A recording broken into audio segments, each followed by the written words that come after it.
అందరికీ హాయ్ అండి, welcome to Tanvi's kitchen. ఈరోజు రెసిపీ వచ్చేసి ఒక మంచి స్వీట్ రెసిపీని చూపించబోతున్నానండి. అదేంటంటే ఇంట్లోనే టేస్టీగా కాజాలను ఎలా చేసుకోవాలో చూపించబోతున్నానండి. మనకి ఎప్పుడైనా స్వీట్ తినాలనిపించినప్పుడు ఇంట్లో ఉండే ఇంగ్రీడియంట్స్తోనే చాలా టేస్టీగా ఈజీగా ఈ కాజాలను చేసేసుకోవచ్చండి. ఈ కాజాలు బయట క్రిస్పీగా లోపల జ్యూసీగా తినే కొద్దీ తినాలి అనిపిస్తాయండి, అంత టేస్టీగా ఉంటాయి. సో ఇక లేట్ చేయకుండా ఈ టేస్టీ అయిన కాజాలను ఇంట్లోనే ఎలా ప్రిపేర్ చేసుకోవాలో చూసేద్దామా. ముందుగా ఒక బౌల్ తీసుకోండి, అంటే పిండి కలుపుకోవడానికి ఈజీగా ఉండే ఒక బౌల్ తీసుకోవాలండి. అందులో ఒక హాఫ్ గ్లాస్ వరకు వాటర్ని వేసుకోవాలండి. ఇదే వాటర్లో చిటికెడు ఉప్పుని అలాగే 1 టేబుల్ స్పూన్ నెయ్యిని యాడ్ చేసుకోవాలండి. ఇప్పుడు ఈ వాటర్లో మనం వేసుకున్న నెయ్యి ఉప్పు మొత్తం కలిసిపోయేటట్టు అంతా ఒకసారి మంచిగా కలిపేసుకోవాలండి. కొంతమందికి నెయ్యి తినడం ఇష్టం ఉండదు కదండి, సో వాళ్ళ కోసం నెయ్యికి బదులుగా కాచి చల్లార్చిన నూనెని కానీ వేసుకోవచ్చండి, లేదా బటర్ కానీ డాల్డాని కానీ వేసుకోవచ్చండి. చూడండి, నెయ్యి మొత్తం వాటర్లో కలిసిపెట్టేట్టు ఇలా మంచిగా కలుపుకున్నాం కదా. ఇప్పుడు ఇందులో 1 కప్ వరకు మైదా పిండిని యాడ్ చేసుకోవాలండి. నేను తీసుకున్న వాటర్ క్వాంటిటీకి నాకు 1.5 కప్ మైదా పిండి పట్టిందండి. సో మీరు వాటర్ వేసుకున్నాక పిండిని అడ్జస్ట్ చేసుకుంటూ ఈ పిండిని చపాతీ పిండి కంటే కాస్త సాఫ్ట్గా కలుపుకోవాలండి. ఇప్పుడు ఈ మైదా పిండి మొత్తం వాటర్లో వేసాం కదండి, సో స్పూన్ తీసేసి ఇలా చేత్తోనే చపాతీ పిండిలా మొత్తం ఒకసారి మంచిగా కలిపేసుకుందామండి. మీరు ఇక్కడ మైదా పిండి ప్లేస్లో గోధుమ పిండినైనా యూస్ చేయొచ్చండి, కానీ మైదాతో చేస్తేనే స్వీట్ టేస్ట్ బాగుంటుందండి. చూడండి, ఇప్పుడు ఈ పిండిని చపాతీ పిండి కంటే కాస్త సాఫ్ట్గా ఇలా కలుపుకున్నాం కదండి. ఇప్పుడు మూత పెట్టేసి ఒక 1/2 అవర్ పక్కన పెట్టుకుంటే పిండి అనేది మనకు చక్కగా నానిపోతుందండి. ఇప్పుడు ఈ పిండి పైన మూత పెట్టేసి ఈ పిండిని పక్కన పెట్టేసుకుందామండి. ఈ లోపు మనం షుగర్ సిరప్ని రెడీ చేసుకుందామండి. అందుకోసం స్టవ్ వెలిగించి స్టవ్ మీద ఒక గిన్నె పెట్టుకొని అందులో 1 కప్పు షుగర్ వేసుకోవాలండి. 1 కప్పు షుగర్కి 1 కప్పు వాటర్ని వేసుకొని ఈ షుగర్ అంతా వాటర్లో మెల్ట్ అయ్యేటట్టు ఒకసారి అంతా కలిపేసుకుందామండి. ఇక్కడ ఈ షుగర్ పాకం అనేది ముదురు పాకం కానీ తీగ పాకం కానీ రావాల్సిన అవసరం లేదండి. జస్ట్ చేతి వేళ్ళతో పట్టుకుంటే స్టిక్కీగా ఉంటే సరిపోతుందండి. చూడండి, మనకి ఇక్కడ షుగర్ సిరప్ అనేది బాయిల్ అవుతుంది కదా. ఇప్పుడు ఇందులో ఫ్లేవర్ కోసం 1 టీ స్పూన్ ఇలాచీ పౌడర్ని యాడ్ చేసుకుందామండి.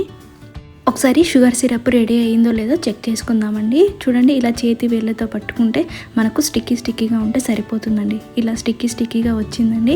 ఇప్పుడు స్టవ్ ఆఫ్ చేసేసుకుందామండి. స్టవ్ ఆఫ్ చేసిన తర్వాత ఈ పాకాన్ని అలానే వదిలేయకుండా పాకం పైన మూత పెట్టేసి పాకం చల్లారకుండా చూసుకోవాలండి. సో పాకం కొద్దిగా వేడిగా ఉంటేనే కాజాలని షుగర్ సిరప్ని ఈజీగా అబ్జర్వ్ చేసుకుంటాయండి. ఇప్పుడు మనకు పిండి కూడా నానిపోయి ఉంటుంది కాబట్టి కాజాలను ప్రిపేర్ చేసుకుందామండి. ఇప్పుడు పిండిలో నుంచి కొద్దిగా పిండిని తీసుకొని మనకు నచ్చిన సైజులో వీటిని ఉండలుగా చేసుకోవాలండి. నేను మీడియం సైజులోనే ఈ ఉండల్ని ప్రిపేర్ చేస్తున్నానండి. చూడండి, పిండిని మొత్తం ఈ విధంగా ఉండలుగా చేసుకున్నాం కదా. ఇప్పుడు చపాతీ పీట తీసుకొని దానిపైన కాస్త పొడి పిండిని వేసుకోవాలండి. ఈ పొడి పిండి పైన మనం ముందుగా ప్రిపేర్ చేసుకున్న పిండి ముద్దను పెట్టేసి వీటిని చపాతీలా చేసుకోవాలండి. ఈ పిండిని చపాతీలా చేసేటప్పుడు మరీ పల్చగా చేసుకోవాలండి. అప్పుడే మనకు ఈ కాజాలు అనేవి క్రిస్పీగా ఉంటాయండి. ఇలా చపాతీలా చేసిన తర్వాత పైనుంచి కాస్త నెయ్యిని వేసుకోవాలి. నెయ్యి వేసిన తర్వాత ఈ నెయ్యి మొత్తం చపాతీ పైన మొత్తం స్ప్రెడ్ చేసుకోవాలండి. ఇలా నెయ్యిని స్ప్రెడ్ చేసుకున్న తర్వాత పైనుంచి కాస్త పొడిపిండిని కూడా వేసుకోవాలండి. తర్వాత పొడిపిండి వేసుకున్న తర్వాత ఇంకో చపాతీని పైనుంచి ఇంకో లేయర్గా వేసుకోవాలండి. ఇలా లేయర్గా మనకు ఎన్ని చపాతీలు కావాలంటే అన్ని చపాతీలు వేసుకోవాలండి. ఇప్పుడు ఒక చపాతీ వేసాం కదా, దానిపైన మరొక చపాతీ పెట్టేసి మళ్ళీ దానిపై నుంచి కాస్త నెయ్యిని వేసుకోవాలండి.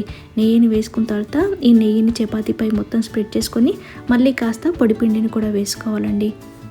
ఇలా మనకు ఎన్ని కావాలంటే అన్ని చపాతీలను ఒక దానిపై ఒకటి లేయర్గా వేసుకోవాలండి. ఇలా చపాతీలు అన్నిటిని లేయర్గా వేసుకున్న తర్వాత ఈ చపాతీలు అన్నిటిని రోల్ చేసుకోవాలండి. మీరు వీడియోలో చూస్తున్నారు కదా, ఈ విధంగా రోల్ చేసుకోవాలి. చివరగా అంచులు ఊడిపోకుండా ఉండాలంటే కాస్త నీళ్ళ తడిని అద్ది ఆ తర్వాత మొత్తం ఈ విధంగా రోల్ చేసుకోవాలండి. ఇలా చపాతీలను మొత్తం రోల్ చేసుకున్న తర్వాత 1 ఇంచు మందంలో ఈ చపాతీలను కట్ చేసుకోవాలండి.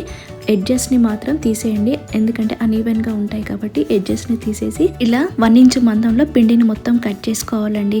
ఇలా పిండిని మొత్తం కట్ చేసుకున్న తర్వాత ఒక్కొక్క పిండిని తీసుకొని ఇలా మన ఫింగర్తో కాస్త ప్రెస్ చేసినట్లు అనాలి అండి. ఎక్కువగా ప్రెస్ చేయకండి, లైట్గా ప్రెస్ చేసి మళ్ళీ చపాతీ కర్రతో ఒకసారి లైట్గా ప్రెస్ చేసుకుంటే చాలండి. ఓవర్గా ప్రెస్ చేసామంటే మనకు లేయర్స్ అనేవి రావండి. సో మామూలుగా లైట్గా ప్రెస్ చేసుకోండి. ఈ విధంగా కాజాలన్నిటిని ఇదే విధంగా చేసుకోవాలండి. చూడండి మనకు కాజాలన్నీ రెడీ అయిపోయాయి కదా. ఇప్పుడు వీటిని ఆయిల్లో వేసుకొని డీప్ ఫ్రై చేసుకోవడమేనండి. ఇప్పుడు స్టవ్ వెలిగించి స్టవ్ మీద ఒక కడాయి పెట్టుకొని అందులో డీప్ ఫ్రైకి సరిపడా ఆయిల్ని వేసుకోవాలండి. సో మనం ఆయిల్ వేసాం కాబట్టి ఈ ఆయిల్ మనకు ఎక్కువగా హీట్ అవ్వకూడదండి. జస్ట్ హీట్ అవుతుంది అన్న టైంలో మనం ఈ కాజాలను ఆయిల్లో వేసుకోవాలండి. మనకు ఆయిల్ అనేది హీట్ అవ్వడం స్టార్ట్ అయింది కదా. ఇప్పుడు మనం ముందుగా ప్రిపేర్ చేసుకున్న కాజాలను ఒకటొకటిగా ఆయిల్లో వేసేసుకోవాలండి. ఎక్కువగా హీట్ అయిన ఆయిల్లో ఈ కాజాలను వేసామంటే మనకు త్వరగా రంగు వచ్చేస్తాయి, కానీ లోపల పచ్చి పచ్చిగా అలాగే ఉంటాయండి. అందుకని మనకు ఆయిల్ హీట్ అవుతున్నప్పుడే ఈ కాజాలను ఆయిల్లో వేసామంటే ఆ ఆయిల్తో పాటు ఇవి కూడా నెమ్మదిగా వేగుతూ మంచి రంగు వస్తాయండి. కాజాలన్నీ కొద్దిగా వేగి ఆయిల్లో నుంచి పైకి వచ్చాక రెండో వైపుకి టర్న్ చేసుకోండి. మనకు ఈ కాజాలు అనేవి రెండు వైపులా మంచి రంగు రావాలండి. సో అంతవరకు వీటిని ఫ్రై చేసుకోవాలి. సో మనం ఆయిల్ వేడవ్వక ముందే వేసాం కాబట్టి ఈ కాజాలు వేగటానికి కొద్దిగా టైం పడుతుందండి. చూడండి కాజాలు కొద్దిగా వేగి మనకు రంగు మారటం కూడా స్టార్ట్ అయిపోయింది కదా. ఇంకాస్త రంగు వచ్చేంత వరకు వీటిని ఫ్రై చేసుకుందామండి. చూడండి కాజాలన్నీ చక్కగా వేగి మంచి రంగులోకి వచ్చాయి కదండి. ఇప్పుడు వీటిని ఆయిల్లో నుంచి తీసి ఒక ప్లేట్లోకి వేసేసుకుందామండి. మిగిలిన కాజాలను కూడా ఇదే విధంగా ఫ్రై చేసుకోవాలండి. సో మనం ఎన్ని కాజాలు చేసుకుంటే అన్ని కాజాలను ఇదే విధంగా ఫ్రై చేసుకోవాలండి. మనం ముందు వేసిన కాజాలను ఫ్రై చేసేసరికి ఆయిల్ బాగా హీట్గా ఉంటుంది కదా. సో అందుకని స్టవ్ ఆఫ్ చేసుకొని కాస్త చల్లారిన తర్వాత మిగతా కాజాలను కూడా ఫ్రై చేసుకోవాలండి. ఇలా మనం ఎన్ని ప్రిపేర్ చేసుకుంటే అన్ని కాజాలను మొత్తం ఫ్రై చేసుకోవడం పూర్తయిపోయిన తర్వాత ఈ కాజాలు వేడివేడిగా ఉన్నప్పుడే మనం షుగర్ సిరప్లో వేసేసుకోవాలండి. ఇక్కడ షుగర్ సిరప్ కూడా కాస్త వేడిగా ఉండాలి, అలాగే కాజాలు కూడా వేడిగా ఉండాలండి.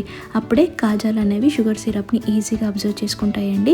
ఇలా కాజాలను షుగర్ సిరప్లో వేసిన తర్వాత ఒక 2 minutes మూత పెట్టి వదిలేస్తే మనకు కాజాలు అనేవి షుగర్ సిరప్ని ఈజీగా అబ్జర్వ్ చేసుకుంటాయండి.